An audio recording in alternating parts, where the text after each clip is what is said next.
2/4 time சிக்னேச்சரில் rock and roll ஃபீல்டில் உலகநாயகன் கமல்ஹாசனுக்குனே ராஜா sir நிறைய பாட்டு ராக் அண்ட் ரோலில் கொடுத்துருக்காரு. குறிப்பாக மைக்கேல் மதன காமராஜனில் வரக்கூடிய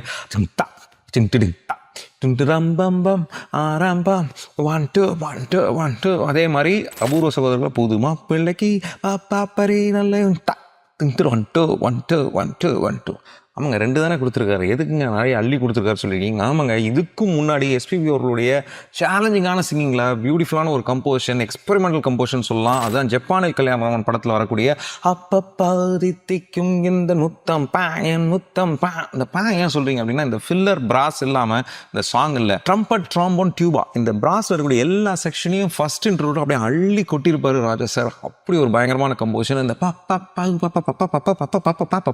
செகண்ட் இன்ட்ரோட வரக்கூடிய இந்த லேயரிங் ஆஃப் இந்த பயங்கரமா இருக்கும். எல்லா ராக் அண்ட் ரோலையும் இந்த ரம் பம் பம் பாப்பரி வாப்பாப்பரி எல்லாமே இதுல ஒரு கனெக்ட் வச்சிருக்காருங்கிறது ஸ்பெஷாலிட்டி. தாரரே ராரரா அப்படின்னு சரணத்துல ஒரு இடம் போகும்போது அதுக்கு பின்னாடி பேக்கிங்ல வரக்கூடிய அந்த ஹம்மிங் அண்ட் கோரஸ் கேட்கணும். அப்படியே கூஸ் பம்ஸ் வரும். கண்டிப்பா கேட்டு ஸ்பெஷலா நம்ம திருப்பி கேட்க வேண்டிய முக்கியமான ஒரு பாட்டு அப்பப்பா தித்திக்கும் பாட்டு கேளுங்க, ஃபுல்லா தித்திக்கும். இந்த பாட்டுக்கு ராஜா சார் எங்க இருந்து ஒரு கனெக்ட் எடுத்தான்றது வரக்கூடிய இன்னொரு வீடியோஸ்ல சொல்றேன். அப்பப்பா தித்திக்கும் முந்தன் முத்தம்